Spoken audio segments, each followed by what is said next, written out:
Bonsoir à toutes et à tous, bienvenue sur Télé Nantes. Je suis ravie de vous retrouver pour un nouveau numéro de la quotidienne. Et puis en seconde partie d'émission, place au merveilleux. Nous évoquons le festival Vive la Magie qui se déroule tout ce week-end à Carquefou. Festival dont nous recevons l'organisateur Gérard Souchet. Bonsoir. Bonsoir. C'est la 8e édition de ce festival sur Nantes qui propose une programmation internationale que nous détaillerons ensemble. Vous savez tout, la quotidienne, c'est parti.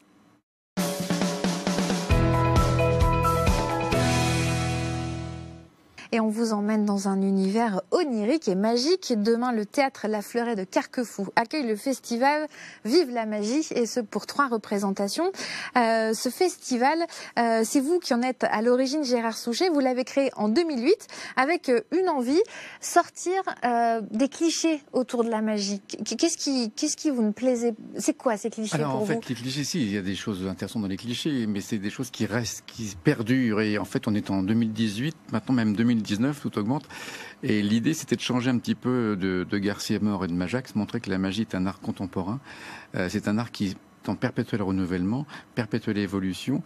Et on a maintenant des spectacles extrêmement variés, où l'art du merveilleux, vraiment le merveilleux, prend toute sa place. On est loin du défi, du rapport de force que le magicien peut installer avec un spectateur.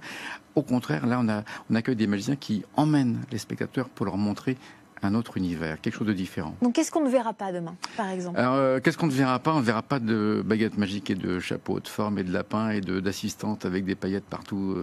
Pas de femmes découpées non plus? Alors si, mais on va rire beaucoup. Et on a notamment, je pense à Scott et Muriel, qui sont un duo totalement improbable. On va découvrir justement des images de leur...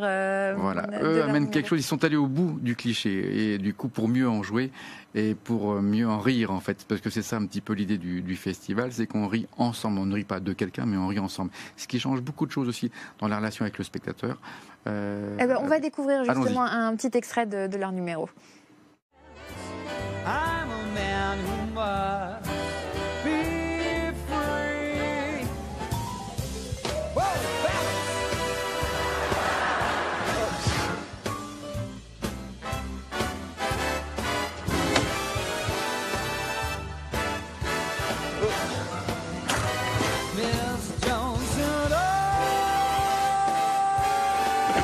I mean, it's all going terribly wrong, isn't it?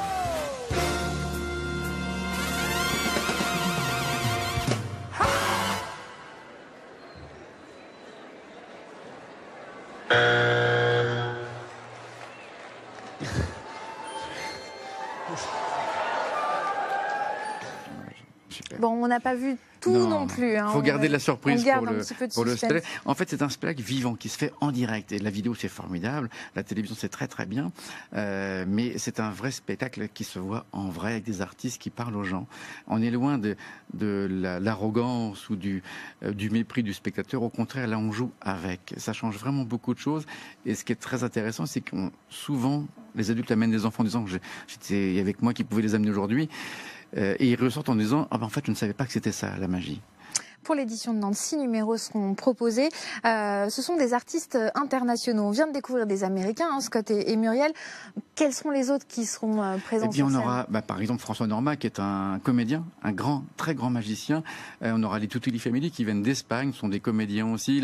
Là, on se rend compte que maintenant la magie mélange le théâtre, les costumes, la lumière, la mise en scène. Il y a beaucoup de choses qui se greffent autour de tous ces numéros. Et c'est ce qui en fait le charme aussi, c'est qu'on fait un pas de côté et on redécouvre l'art magique. On est loin des choses un petit peu ronflantes, un petit peu surannées, et on a vraiment un vrai coup de jeune.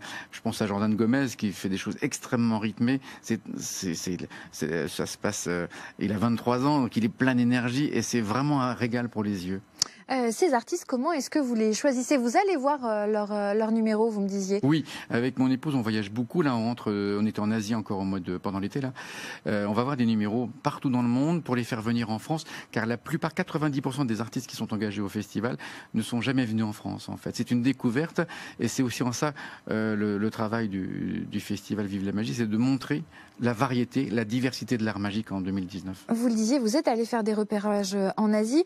C'est vrai, quand on pense aux artistes asiatiques, en France, on les voit souvent comme jongleurs ou acrobates, mais moins comme magiciens, alors que vous dites que la magie là-bas a une vraie place, a une vraie importance. Ah oui, c'est très très impressionnant le nombre de spectacles entièrement dédiés à l'art magique. C'est vraiment étonnant et ce sont des programmations qui se font sur l'année, sur 360 jours et c'est rempli, ce sont des salles de 1000 places et c'est rempli tous les jours. C'est vraiment étonnant et on a beaucoup de choses encore à apprendre de l'Asie qu'on ne connaît vraiment pas bien ici, vu d'Europe. Et vous nous disiez, vous me disiez hors antenne qu'il y a même des cours de magie qui sont proposés dans les établissements scolaires. Oui, oui, comme en Russie, on apprend le chant, la musique, la danse et l'art magique. Ça fait partie des enseignements fondamentaux, l'art du détournement d'attention, l'art de la manipulation, de la motricité fine, en fait, c'est ça dont il s'agit, la motricité fine, la dextérité, eh bien, ce sont des enseignements qu'on a très tôt à l'école, parce qu'on s'est rendu compte que tous ces enseignements pouvaient servir et construire l'homme et la femme évidemment, mais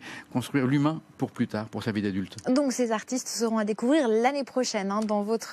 Voilà, on a toujours 1 ou 2 ans d'avance en termes de programmation, mais là vraiment on va se régaler. Je peux vous le dire. Un mot de Fred Pock, c'est également un jongleur et magicien qui sera présent. Alors là c'est formidable. Fred Pock, c'est un jongleur, mais qui amène une autre...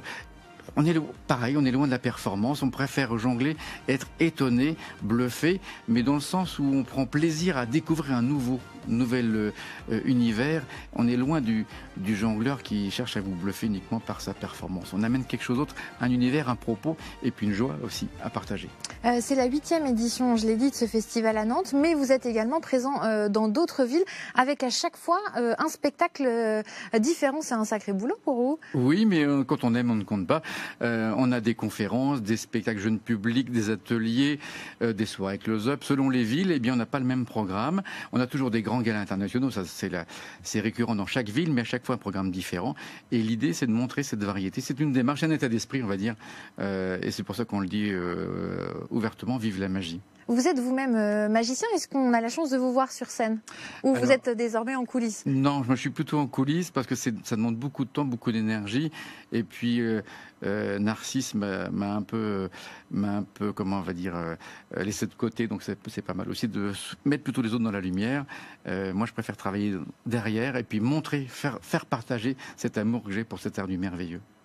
Le spectacle se déroule donc tout ce week-end au théâtre La Fleurette Carquefou pour 3 représentations, c'est ça, samedi, dimanche? Voilà, 3 représentations uniques. Donc il reste encore des places samedi à 17h et 20h30, dimanche un tout petit peu moins, mais ça on peut les retrouver facilement sur le site vivelamagie.com et dans les réseaux habituels. Quel peut être le public? Est-ce que ça se destine plutôt aux adultes? Est-ce que les enfants sont les bienvenus?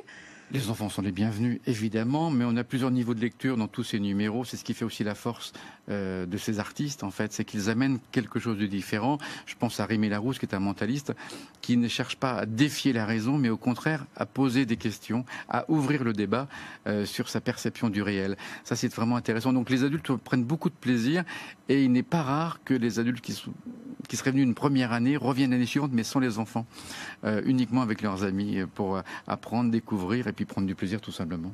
Merci beaucoup Gérard Souchet pour toutes ces informations. Le festival Vive la Magie est donc à retrouver ce week-end à Carquefou. C'est la fin de cette édition. Merci à nos invités d'avoir été avec nous. Passez une très bonne soirée sur Télé Nantes. On se retrouve demain. À bientôt.